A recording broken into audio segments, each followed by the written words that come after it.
Hi friends, it is Tuesday, January 12th, and we have been working around the subject of sacraments the last couple of days.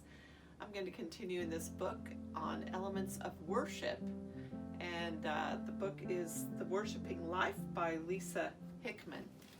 And I'm going to begin today with, I believe we're starting with Psalm 104, if I remember correctly, yes. I'll be reading this psalm, the first part of this psalm, 104, from the Message. I'm going to read verses 1 through 13 and then 31 and 33. Oh, my soul, bless God. God, my God, how great you are. Beautifully, gloriously robed, dressed up in sunshine, and all heaven stretched out for your tent. You built your place on the ocean deeps, made a chariot out of clouds, and took off on wind wings.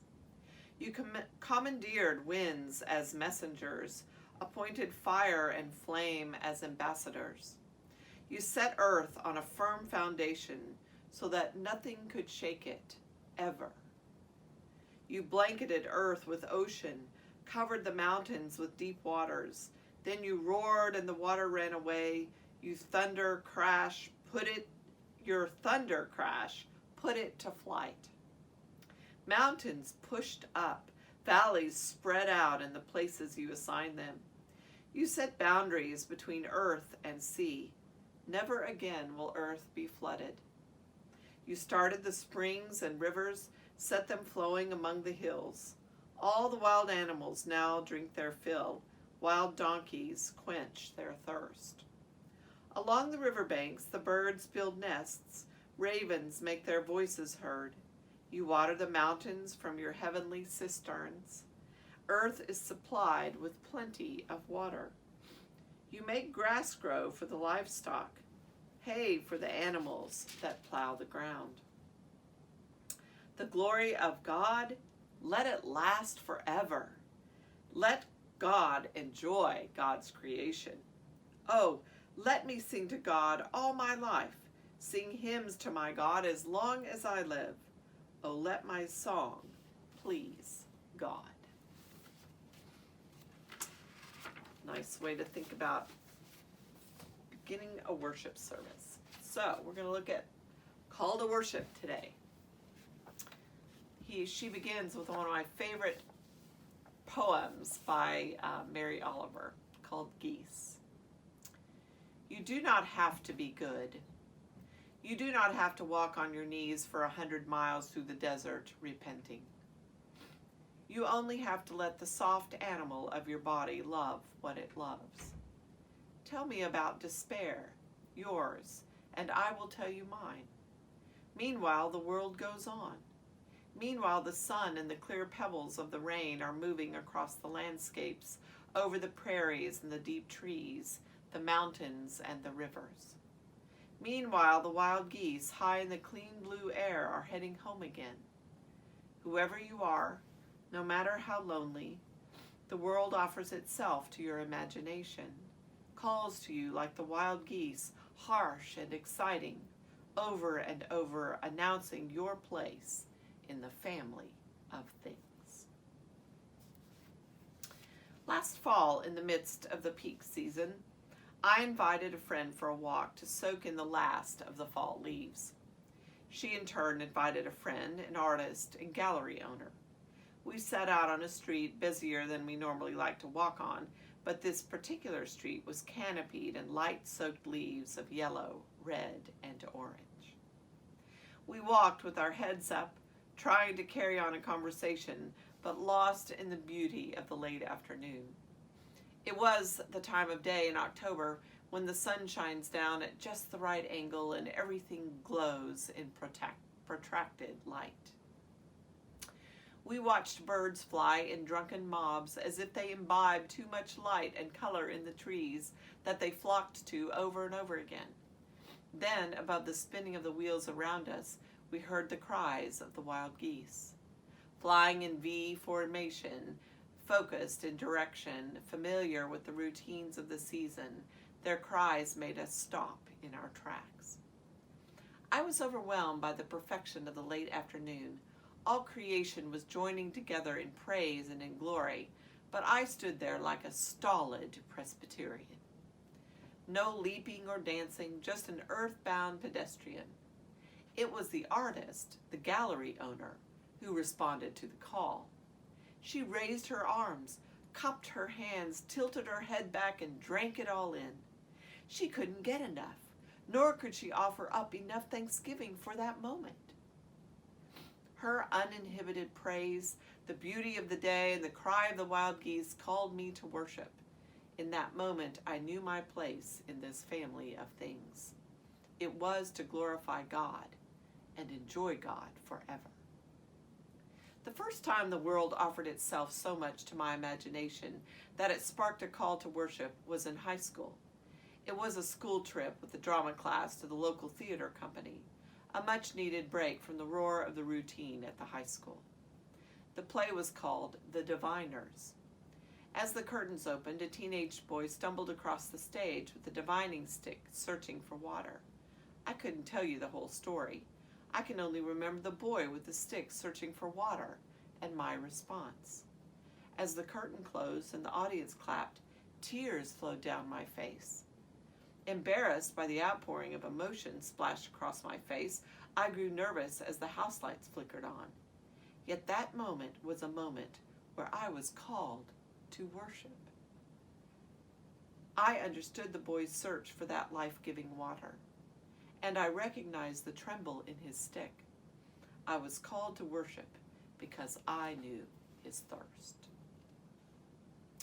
Most days, the call to worship isn't quite so clear, and I'm not quite so open. Days become routine and habits ingrained. My day timer doesn't leave much space to be called out of what needs to be done. Does the routine create space for God to break in? Or does the routine attempt to block God out? My need for control and my own self-centeredness aren't really conducive to being called away from them to another form of worship. Are the interruptions to our schedules God's call, or do we merely see them as an inconvenience? Recently, I set out on a hike, hoping to reach the top of the mountain and to have reflection away from the routine, but that moment of peace lasted only as long as the bugs stayed away. A few bites and I was back down the mountain. I can't remember the last time I was so called to worship that I was able to forget the distractions and focus solely on God. I need a call so loud that it drowns out the murmurs of what needs to be done that constantly echo in my head. I need a call that isn't just printed words or routine litanies, but an embodied expression of expectation that God might move and we will tremble in the presence of that movement. Instead of allowing ourselves the opportunity to be called to worship in any time and place, we call upon God to meet us on our timelines. We want God to move within our guidelines. In his book, Phobos in Paradise, David Brooks comments firsthand on the predicament of the 21st century seeker. I'm sitting on a rock in the Big Blackfoot River in western Montana. The sun is glistening off the water and the grasses on the banks are ablaze in their fall glory. The air is crisp and silent, and I am utterly alone. This is the spot where Norman MacLean sat and Robert Redford filmed A River Runs Through It. And I'm sitting here waiting for one of those perfect moments when time stops and I feel myself achieving a mystical communion with nature. But nothing's happening. I've been hanging around this magnificent setting for 30 minutes and I haven't had one moment of elevated consciousness. The ageless rhythms of creation are happening all around me. The crisp air whispers, the branches sway, the ducks wing by quietly. I look at my watch and realize I'd better start feeling serene oneness with God's creation pretty soon.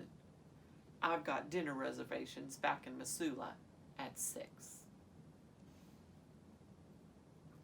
Our reservations limit much more than the possibility of encountering God. They prevent us from being called to a new and exciting place, a new way of worship where both in and out of the sanctuary we sense the movement of God. We gather for worship because each of us hopes to be called out of our stuck places and into a new way of living. We want worship without reservation. We come seeking a sip of that life-giving water.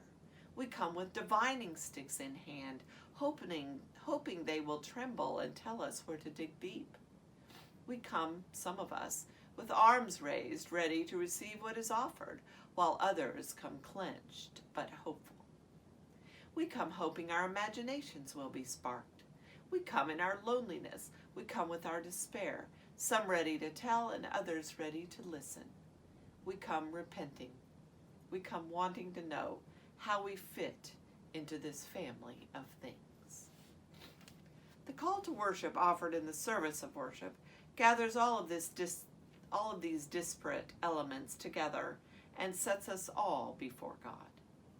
The call to worship has the difficult task of gathering us all together from our individual preoccupations and calling to mind that we are here for God, not for ourselves. The call to worship must excite and enlarge, invoke and impress. Its task is paradoxical. It anchors and propels. It must acknowledge where we are and at the same time refuse our remaining in that place. It is simultaneously an invitation and a rejection. The call to worship must break both the silence of our aloneness and the giddy chatter of our eagerness to connect. And it must acknowledge loudly and clearly that many things call to us for our worship, but it is God alone to whom we ultimately bow. More days than not, I feel like the birds that fly chaotically through the sky, this way and that, rather than purposefully like the geese. Ordered and directed, the goal of geese is clear and their movement succinct. They are headed home. I flit around from this to that because so many things call out for my worship. I need a call that is decisive and loud. It might even need to sound harsh in challenging the status quo of the day. I need it to order my life with the structure of liturgy and direct my thoughts to the only one worthy of my worship. Gather us in perfect V formation, God, and lead us home to you. Luke, Hannah, Chris, 3 middle schoolers offered one of the most undeniable calls to worship I've ever heard.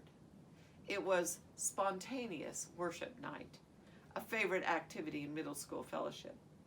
It was a favorite for me as well because it required only the imagination of the group gathered. We would divide into varying groups to prepare the call to worship, prayers of confession, sermon, prayers of the people, and the offering. Each group was given a scripture verse, a theme for the evening, and a creative prop that might be used. One night during Epiphany, using the call of Isaiah, "Arise, shine, for your light has come," and using glow-in-the-dark stars, balloons, neon glow sticks, and crepe streamers, we broke up into groups to put together the worship service. 20 minutes later, we gathered in the sanctuary, not knowing exactly what would take place. Luke stood in the pulpit. "Arise, shine, your light has come," he proclaimed with all his might. We all smiled at his earnestness and energy. Then out from under the pulpit, surprising us all, jumped Chris. "Go, God!" he exclaimed while throwing and unrolling crepe streamers. Luke went on with a call to worship. "See, darkness covers the earth, and thick darkness the people." Then came another surprise from behind the pulpit, but this time it was a whisper. Hannah, with black crepe streamers, rose up and whispered, "We know the darkness." With such words of truth uttered by young tongues, we couldn't help but be drawn to worship. After a moment of strange silence, we looked up, and there in the balcony was the rest of their group, rising up from their hiding places and lifting their arms up over their heads. Streamers in hands, they shook them with all their might and yelled in unison, "God, we're here to worship. Now show us the way." If all calls to worship, both in worship and in our lives had such an urgency to them, there would be no way we could remain stolid, stiff, and separated. In no way would we remain pedestrian or reserved. We would be provoked to praise. We know the darkness, but we're here. We carry despair, mine and yours, but we've come to worship. We know we are part of a bigger family of things, though we don't know how to embrace it, but we gather together and try. Show us the way, God, whether it's by unrolling streamers, exciting our imaginations, screaming into our ears, or whispering gently. Yank our hands, gracious God, and drag us past our reservations toward a revelation of the way you call us to worship this very day. Beautiful. Love it. And even when we're not in that sanctuary together, we are called to worship. Even, when we're doing it online. So, let us be called to prayer in this moment and say the Lord's Prayer together. Our Father, who art in heaven, hallowed be thy name. Thy kingdom come, thy will be done, on earth as it is in heaven. Give us this day our daily bread, and forgive us our debts, as we forgive our debtors. And lead us not into temptation, but deliver us from evil. For thine is the power, and the glory, and the power forever. Amen. May God be with you today as you maybe find some places where you are called to worship God. Something that might call you out of your reverie of the day, or your appointments, or Zoom meetings, or whatever it may be. To be called to worship